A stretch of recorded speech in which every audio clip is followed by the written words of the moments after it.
Hi, Joanne. We met you a few months ago now at Super Zoo in A super Vegas. zoo, yeah. Yeah. Totally unexpected. Yeah. Well, we met Happy first. You noticed Happy first. Yeah. Yes. I think I said hello to him and then I said hello to you afterwards. That's how the whole day went, though. Yeah. Oh my goodness. It would take us an hour to walk down one of those aisles. Yeah, So I get it. he's a showstopper. He is a showstopper. We've got a lot of clips to show of him afterwards as well. Certainly a beautiful dog. So tell us a little bit about yourself and your background. Well, I was at Super Zoo. I still like to stay in my industry. I come from veterinary medicine. I've worked in animal hospitals in every position in the animal hospital except as veterinarian. Since 1990 was the first time I worked in an animal hospital, and I left in 2015. So I tell people it's compassion fatigue. You get burnout, and it can be a lot. The last hospital I was at, I designed and worked with the contractors for the whole thing. Just done everything small animal, dogs and cats. I have had experiences with other animals, but that's where my main focus is and most of my education. But yeah, as you said, you're still very connected with the whole I do. world. I go to the veterinary conference every year and keep up with my continuing education. Super Zoo it's fun. It is fun to go there. You get to see the extreme of the extremes, but you also get to see kind of what is getting marketed to what your clientele would be and what's new out there. It is a huge industry now. Anything to do with your pet. In my adult time, I've seen the relationship between dogs and people change and go from where, you kind of left for the day and left your dog at home. And now it's just socially acceptable to take your dog everywhere with you. Nobody thinks anything of it. And I think a lot of times it helps people that don't even know you. You're walking with your dog and somebody just needs a second. Yeah, they usually do. Yeah. And you must have seen the industry totally evolve from. Oh, good.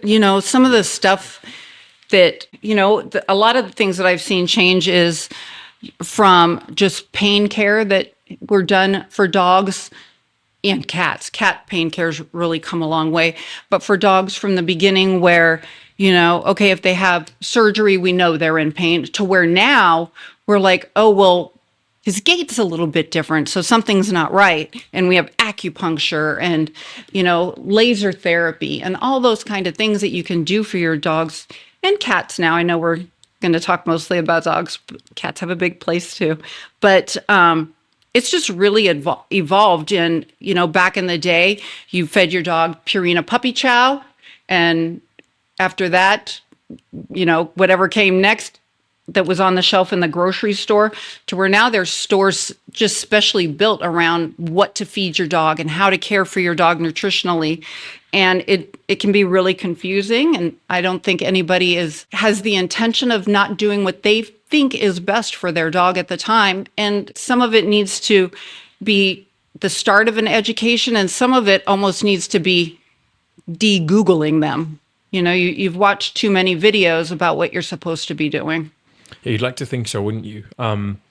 Sometimes it is hard to tell if all the brands are, of course, making the best product for each dog. I think that was one of the first things that we really talked about when we hit it off. Was Right. There were certain brands who had like multiple different products, and you didn't, like, even us in the industry, we weren't sure what would I actually choose. And I've had this conversation with my now veterinarian that I know in my head what I'm supposed to be doing, but you come across these TikTok videos that are like, he gets one sardine in the morning and this in the afternoon. And you're like, wait, am I supposed to be doing all of this? It's overwhelming. It's overwhelming. It is so much so that I think you get confused so much by it that you don't do anything. Or too much of something can do a lot of harm where your pets are concerned also. They're not humans. They have different nutritional needs. They have thousands and thousands of years of evolution that weren't mastered by commercial diets. And things that are marketed to the general public now aren't always in the best interest in the pet. They're in the best interest of a high-level corporation with really good promotions on TV and really big stars that are backing it. And it doesn't always equate to what, in my opinion, and the research that I've done, is best for your dog. And I don't know that there is ever going to be something that's 100% complete, but I think we can get to a place where you know that you're doing the best that you can in your situation for your dog. Sounds like nutrition's something that's super important to you. Well, just like us, it's the fuel that feeds the machine. I have my own dietary stuff that I do with my dog. For my situation, I've got 4 dogs, 4 big dogs, and I do not just what, in my opinion, is best for my dogs, but works for my lifestyle also. My dogs are part of our family, but they're also our dogs. And we treat them like they're our dogs. We give them a lifestyle that's enjoyable for dogs. And I think that a lot of the research that's being done is out there for the public. And some of these things you should do your research and then go consult with your veterinarian and find out what they say. Don't listen to the salesperson at the pet store, because a lot of times their education comes from the specific pet food company. And there are big, huge ones out there that I've talked to an internist about, and they're not complete. And they're marketed and they are sold, and they are today some of the biggest pet foods in the country. And I go with an old standard. I've fed it for 30 years. All of my cats and dogs are on it. I don't believe there are good pet foods out there, but they don't have life stage formulas. I don't think that a puppy needs the same thing that my 9-year-old dog needs. They have different nutritional needs, different calorie needs. And I don't think pet foods that just have one life stage are necessarily what's best, in my opinion, and in the opinion of the doctors that I've talked to help me with my dogs. And I've gotten dogs, large dogs, to 13 years old, and our smaller dog was 14. They all ate the same thing. Knock on wood, they didn't have any health needs that needed to change with that. But that same company makes all the health foods that I need also, if there's anything like that comes up. You've seen thousands of dogs throughout your career. What's the impact of bad nutrition? Well, the first thing you do, you can really tell an animal's nutritional health, just like you can with people, on first sight. Does their coat look okay? You know, the skin on their face or their paws, that kind of stuff. Their belly the skin on their belly tells a big story. And part of what you do when you're triaging for an exam is, how are your pet's stools? A dog that has healthy nutrition is going to have healthy stools if there's no medical issue to go with that. Dogs that are shedding or flaky, some of that stuff you take into account there at the animal hospital, and nerves will cause some of that stuff. But, exceptionally dry or brittle looking coat, they are lacking something nutritionally. So we want to know, how are his bowel movements? Obviously, any vomiting or diarrhea. What do you feed? How often do you feed? I give Fluffy 1 cup of food twice a day. Oh, okay. So like this. And you show them the cup and they're like, oh no, I used the cup from 7-Eleven. Oh, so he's getting like 3 cups a sitting. So all of these nuances, and they don't think they're doing anything wrong. But that's what your medical team's there for, is to help you with those things. That's who you go to with questions. And that's who helps you refine what you're doing for your pet. Dogs, they roll over in the room and now they've got itchy red skin. All right. Is that something out in the yard? Is that something that they're eating? There's all these things that are telltale signs. They can't tell us that they don't feel good. And when they come into the animal hospital, you really have to pay attention to what their owner is telling you, because he's going to act fine when he's there, and it's always something that they say to you is, he's like, well, I promise you he was sick this morning. And that's fine. We understand that. A dog is a pack animal. He's a predator animal. And in your pack, if you show illness or weakness, it doesn't bode well for your future. So dogs very often, and especially dogs in working dogs or something like that, such as my German Shepherd, he'll never show you that he doesn't feel good.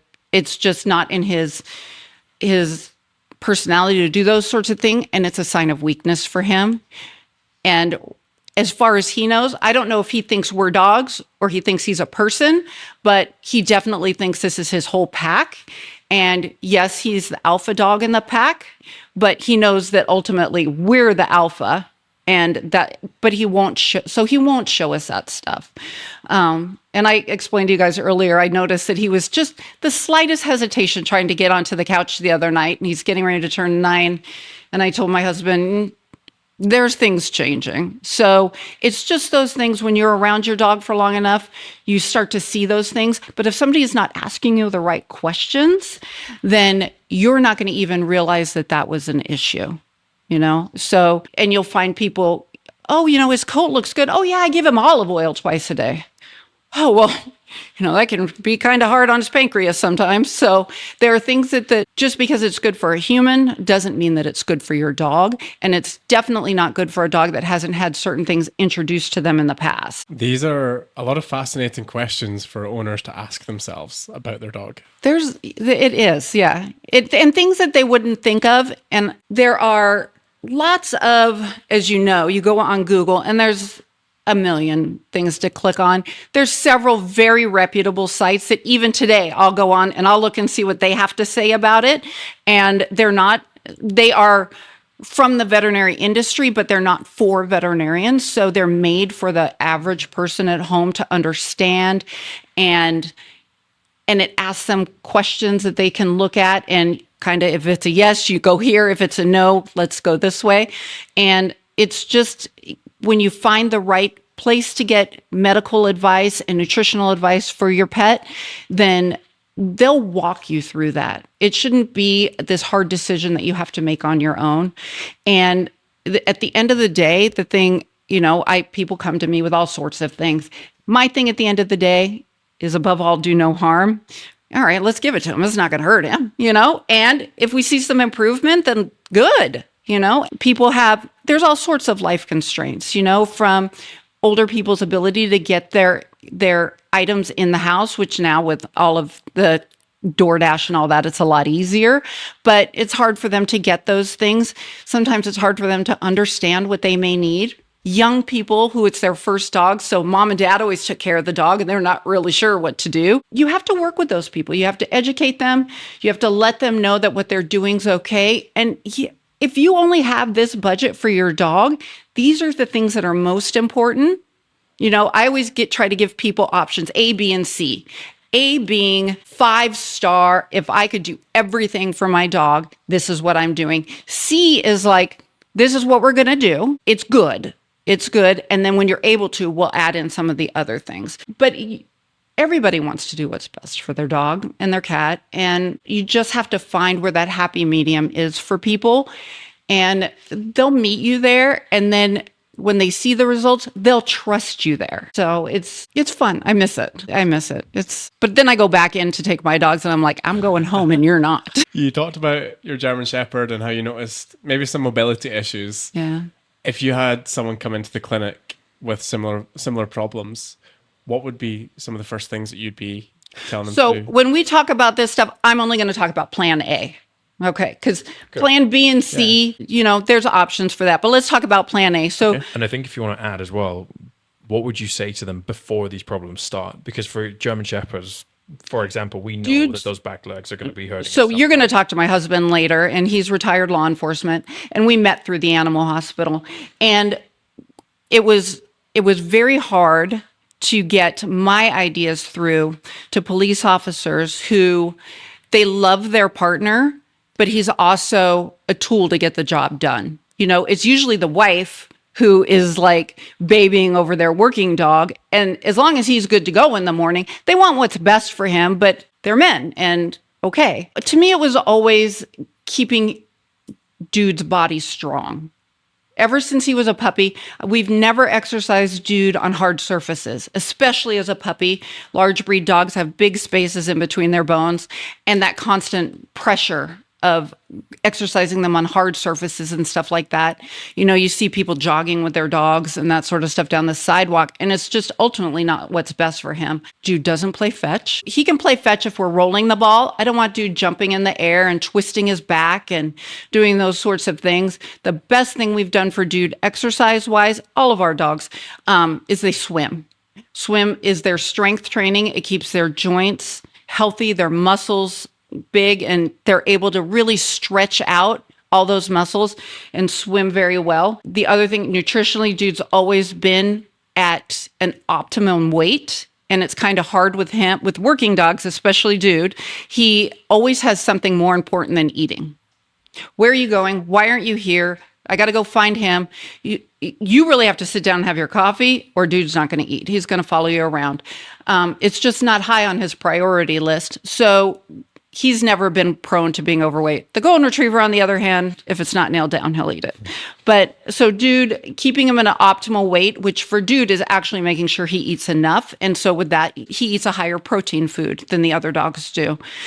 And that helps with that. I recommend to clients, you want to start on an omega or a cosequin type of supplement before you see these things. Just like us, it keeps everything lubricated. And as we know, it even helps with your brain function. So, and those things are hard to get into dog food because they in traditional dog food, okay? Kibble, which I don't know the percentages these days, but I'm going to go with the fact that it's the highest way that people are feeding their dogs right now. When through the cooking process of dog food, those omegas don't stay very naturally in the food. And then you can't just go buy omegas at the health food store because dogs don't process those omegas the same way as we do. And a lot of those won't process well for you either. So it's not just what you're giving, it's how it's delivered also and how their body absorbs it. So those are the things that we have done for Dude. And now I've introduced just very recently some non-steroidal anti-inflammatories to help him with what I saw as just some soreness in him. He's by no means slowed down any. There's nothing he doesn't want to do. But I saw a nuance in him, and we've both commented that in the past, he's been out for 2 weeks now. In the past week, we've really seen that, which means he's not hurting. So he doesn't hesitate now before he wants to get in the van or he gets on the couch or on the couch. It's important. Nutrition, as I said before, is what fuels the machine. If we start our pets off on a good nutritional cycle, then it helps them in their older years. You know, we get these dogs out of the last cat that we adopted. I got him out of this shelter, a great shelter here in town. And he was about 6 months old and he just looked a mess. He was gross. He had ringworm and he had bald patches here and this there. And the diet, and that's what my husband was not brought up as a cat guy. He's like, he looks so much better. And I said, this is all diet. We didn't do anything to that cat except give him a warm place to sleep. And he'd been in foster care, so he'd been an indoor cat. But it's the nutrition. And God bless shelters. They do the best that they can, and they get a lot of high quality foods donated to them. But it's not always feasible for them to feed the Plan A food, you know? They're doing more than we could ever do. And the cats just turn around. And my dog food I've fed to my rescue dogs before, and it's just amazing. Dude is a black German Shepherd. He's bicolor, but he's mostly black. And it never fails. You take him out somewhere and people comment on his coat. And they're like, what do you put on it? It's what I put in him. You know, that's what makes him look like that. And this is a dog who swims every day in the chlorinated pool. That's how he looks. So it means everything. You mentioned inflammation. Yeah. Is that a big issue that you see in dogs? There's different kinds of inflammation, as you know. It's a huge problem, especially in older dogs. Because of how far we've come with the care of the dogs, the medical care, the nutrition, the supplements and things that we're able to give them, the lifestyle we're able to give them. They're not tied up to a tree or living in a doghouse anymore. Our dogs are living a lot longer. So we're seeing these age-related things come up. My old golden retriever, that's not with us anymore, had cognitive issues the last year of his life, where we see in older people, you know, he really got that anxious kind of personality that's not prone to a golden retriever. And it was purely age. I'd lived with the dog since he was 10 weeks old. And it was hard to watch, but those are the age-related changes that we see. And so now what we have to do is we've made it so our dogs are able to live this wonderful long life. Now, what do we do to make it a good life. It's not quantity, it's quality. So that I think that that's what people need to remember. In smaller dogs, what we see most when little dogs get older, and little dogs who live with older people who they've kind of aged together, the little dogs, I find obesity is one of the biggest problems with the smaller dogs nutrition wise. They most likely always been lap dogs. And so now they're even more so. They get a little spoiled, and it doesn't take much to make a 5-pound dog overweight. Dude or Happy can gain 2 or 3 pounds and is not really noticeable. That's half that little guy's weight. So it's really noticeable in those guys. And it's hard to tell owners. You learn the politically correct ways to tell them, oh, do you think he's fat? Well, he hasn't missed a meal, but we'll talk about that in a minute. So there's a way to go about it and for them to accept it. And again, they want to do what's best. They wouldn't be sitting in front of you if they didn't want to know what the best avenue was for the dog. It's like you say a little bit as well. It's not just about getting the longest amount of time out of the dog. It's about getting the highest quality years. Yes. And that was a huge part of the sort of longevity trip that we wanted to take when we designed our products. Correct. It's, since I lost my dog last year, the phones pick up on everything. So you kind of get bombarded with all this stuff. And one of the things, and it gets me every time I see it, and it is that, so Happy, I only have 12 to 13 summers with Happy. That goes by really fast, and they say the days are long, but the years are short.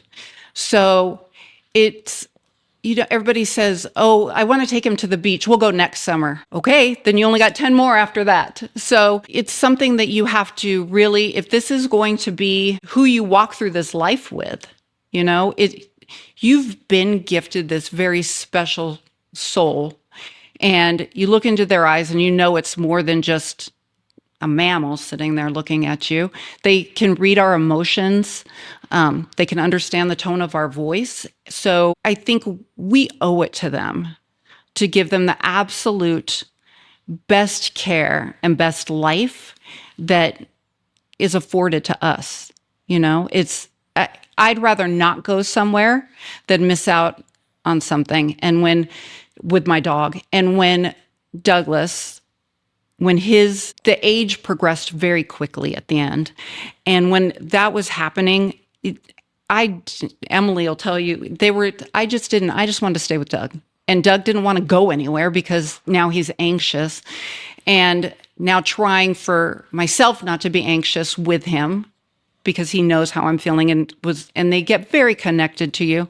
It's just, you have to appreciate that. And I think you have to honor what has been put in your care. Whether you paid $4,000 for a show dog, or you paid $40 at the shelter, or you got him for free on the side of the road, you took on the responsibility and you've been entrusted with him. And so it's your responsibility to find out what's best for him. And what's best for my dog might not be best for your dog. So I think it's always a conversation that you have to have with always somebody who knows more than you do, and figure out what the best avenue is to do that. Using the summers as a perspective. Hard, huh? Yeah, you hit me like a little bit. I saw your face. Yeah, thinking about it's not just a year. Like when you put it like that, it becomes real. Actually. And if you're lucky, you have that many. Yeah, because if you're lucky. You get into some of those giant breeds and maybe you have 8 summers. Yeah. It goes by, which is why my husband grew up with Great Dane and he loves them. And I'm like, well, let's get a Dane. We were looking for a dog or whatever. And he's like, I can't do 8 years with a dog. It's not long enough. It really isn't. Is it ever long enough? It's not. And I think that was one of the things that we hit it off with you so quickly about, was you had that exact passion about this is that's for so us. This is always so meaningful. This has always been, and not just nutrition, the veterinary medicine, the process of making this little guy's life the best it can be, and in turn, that makes the person attached to the other end of the leash think what that does for their life. One of the biggest things for me, and I'll get back to that, is I was at the grocery store. And there was this old guy that would come in and he had this cat that just would not eat. The cat was at end stage kidney failure. He was just trying to nurse this little cat around. It was just him and the cat. I said, go to the grocery store, get some, chicken gizzards are always great. They always love that. Get some raw shrimp, whatever they have there that's good. We just need your cat to eat. And I'm at the grocery store and I see the guy, and I have this horrible habit. I don't remember people's names, but I remember their animals' names. And then you're lucky if I recognize you without your pet attached to you. So, which is how it should be. You want me paying more attention to your pet. But I heard him asking the butcher shrimp for his cat because the girl at the vet recommended it. And I was like, God, it was helpful to him. He was at his wit's end. He didn't know what to do. And he listened, which, geez, that's a shocker. But it's such a gift that I've been given to want to do that. And I was very, after I got through wanting to be a ballerina and all that other stuff, and I was still in elementary school, and that's all I wanted to do. And I remember going to my childhood veterinarian, who ended up being one of my teachers at school, and asking if I could volunteer, and I was too young. And then, life kind of takes you in other places, and I didn't end up working in my first animal hospital till I was 19. 18. But there was never a question. The question was, what did I want to do in the animal hospital? And I always wanted to be a veterinarian. And some of that is young people don't understand that there's so many other options within the animal hospital.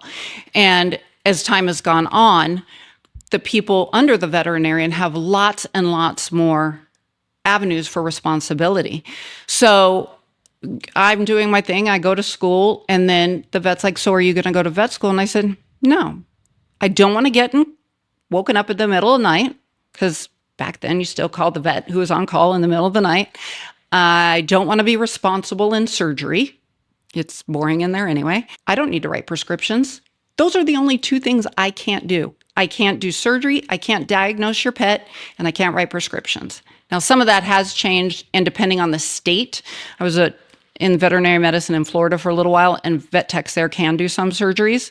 I did not do them. I did not want to do them. So I said no. And I said, I get just as much fulfillment out of what I do now as you do. And I go home, and I don't have $250,000 in school loans. And and I still talk to him. He said, no, I never thought of it that way. So and my last position in the animal hospital was as practice manager. And that was my least favorite position that I've had. So there's a lot to do, and there's even more now, I think, that young people who want to work with pets don't know about, from working in a shelter to being in the military. There's all these things you can do that have to do with dogs and taking care of them and making sure they live their best life. And unless it's something that you understand, isn't always a happy scenario, but it's always a scenario that you can make better somehow. Maybe I can't fix your dog, but I can get you another month with your dog, or I can help you understand why this is happening to your dog.